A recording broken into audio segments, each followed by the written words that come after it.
नमस्कार, जोहार, कैसे हैं आप सभी लोग। हम आज वीडियो को यहाँ से कंटिन्यू कर रहे हैं। हमारा जो अतीत होगा यानी तो छठी क्लास की जो इतिहास है वो भी यहाँ से कंटिन्यू कर रहे हैं। मैं आपको बताना चाहता हूँ कि आपको हमको उससे क्यों पढ़ना चाहिए। फिर मेरी क्वालिफिकेशन आप लोग जान लीजिए कि मैंने क्या किया है। तो मैंने बीएससी की हुई मैथ से। मैंने सर जेवियर्स कोर्स पढ़ाई की है। उसके बाद मैंने एमबीए किया और उसी दरमियान जो छठी जेपीएससी था उसमें मैं फर्स्ट अटैम्प्ट में इंटरव्यू तक गया था।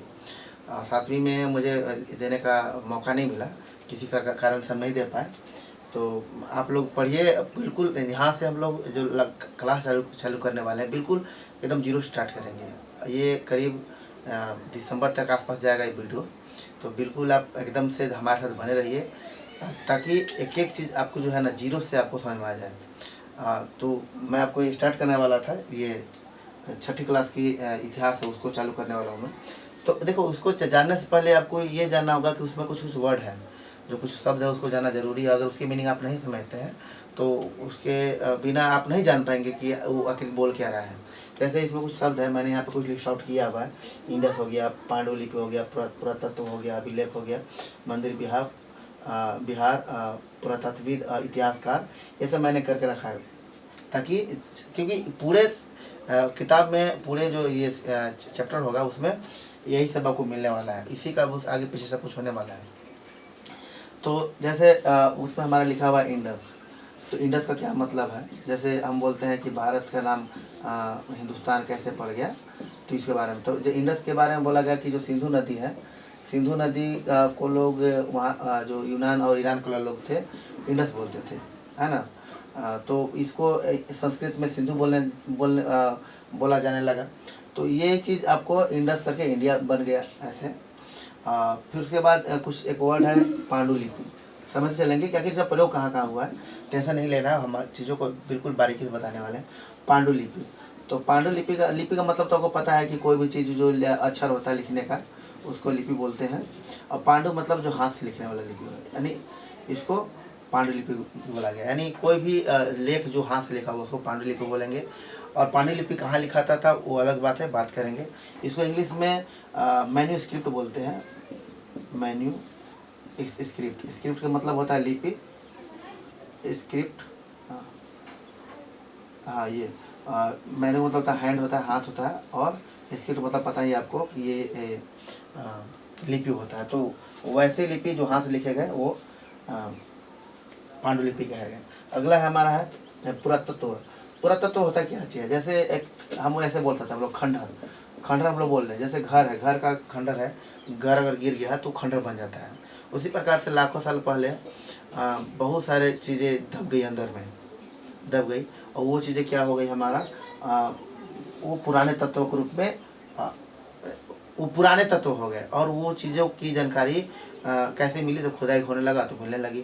तो वो सारे चीज़ जो अंदर आपको खोदने पर, ज़मीन खोदने पर मिलने लगे, वो हो गए पुरातत्व। और पुरातत्व एक होता है पुरातत्वविद। पुरातत्वविद, विद मतलब होता है ज्ञाता, वेद मतलब होता है ज्ञाता, यानी जो पुराने तत्व के बारे में ज्ञान रखने का प्रयास करता है या जानता है उसका पुरातत्वविद कहते हैं। वेद यानी जो उसके बारे में ज्ञान रखता हो और उसके बारे में जानकारी रखना है, वो खोद कर रहा हुआ, शोध कर रहा हुआ, खुदाई करके जैसे भी वो अपना जानकारी हासिल करेगा तो वो पुरातत्वविद हो जाएगा। उसी प्रकार ये अगला है अभिलेख। अभिलेख, लेख मतलब होता है लिखा हुआ, ठीक है। तो अभिलेख तो वैसे चीज़ों जो कहीं पे मान लीजिए एक पट है ऐसा बना हुआ, एक उस पर कुछ लिखा हुआ, किसी का नाम लिखा हुआ, किसी का वो समय का कार्यकाल लिखा हुआ, कुछ भी, तो वैसे चीज़ों को अभिलेख बोला गया। ये जनरली वो लोग करवाते थे जो उस समय के राजा रजवाड़ा हुआ करते थे, रानियाँ हुआ करती थी। वो अपना कुछ गाथाएँ लिखवाया करते थे, या फिर उस समय का जो सामान्य जीवन जो चल रहा था उसके बारे में लोग उत्कीर्ण करवाते थे। तो अभिलेख वो कहा गया। उसके बाद आइए एक अगला है मंदिर और बिहार। बिहार में वैसे जगहों को बोला गया जहाँ पे बौद्ध भिक्षु लोग रहते थे। मंदिर वैसे जहाँ पे पुजारी लोग रहते थे। तो ये सबसे अच्छा जगह होता था अभिलेखों को लिखवाने का, क्योंकि यहाँ पे लोग अधिकांश लोग आते आते रहते थे, तो चीज़ें लोगों तक अधिक पहुँचती थी। तो वो ऐसे जगह पे उसको मंदिर बिहार बोला गया। पुरातत्वविद मैंने बता दिया कि पुरातत्वविद होता क्या चीज़ है, जो पुराने चीज़ों के खुदाई करके जो नीचे से अवशेष निकाल करके पता लगा रहा है उसके पुरातत्वविद बोलेंगे। उसके बाद आगे हमारा इतिहास, इतिहासकार, इतिहास से इतिहासकार, इतिहासकार क्या होगा? तो वह व्यक्ति जो पूरा तत्व यानी जो ज़मीन में जड़ा किया रखा हुआ चीज़ है उसको, दूसरी जो अभिलेख जो लिखा हुआ उसको, और पांडुलिपि जो हाथ से लिखा हुआ है वो, उसको जो संकलित करके एक सबूत के अनुसार जो मानक, जैसे मानक बोल सकते हैं, यानी कहने का मतलब है कि जो सभी लोग मान पाएंगे वैसे जो सबूत इकट्ठा कर लेता है, ऑथेंटिक चीज़ें, तो वो इतिहास लिखता है, और वैसे करने वाले व्यक्ति को इतिहासकार बोलते हैं। ठीक है। जो एक और है इसमें, जो पांडुलिपि लिखा जाता था वो आप समझ सकते हैं, कोई छाल में लिखा जाता था, छाल में। तो छाल किस चीज़ का होता है? तो एक होता है भूर्ज, भूज पेड़ है, उस पेड़ में, ये पेड़ कहाँ मिलेगा आपको? हिमालय के आसपास मिलेगा। तो यहाँ पे वो छाल में लिखते थे, और छाल में कुछ कुछ मसाला वगैरह या रसायन कुछ भी मिला करके वो लोग तो ठीक रखते थे। नहीं तो बहुत सारे जो पांडुलिपि है अभी वो नहीं है, क्योंकि नष्ट हो गए, कीड़े मकोड़े खा गए। तो ये सारी चीज़ आप देखिएगा, जानिएगा, समझिएगा डिटेल में, और इसके माध्यम से आप बिल्कुल आसानी से जानने वाले हैं।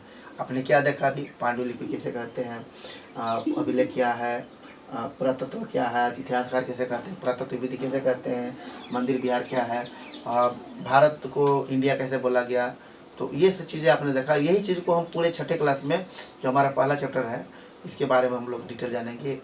लगभग कल में क्लास ख़त्म हो जाएगी बिल्कुल ये वाली। तो आप बने रहिएगा हमारे साथ। तब तक के लिए धन्यवाद।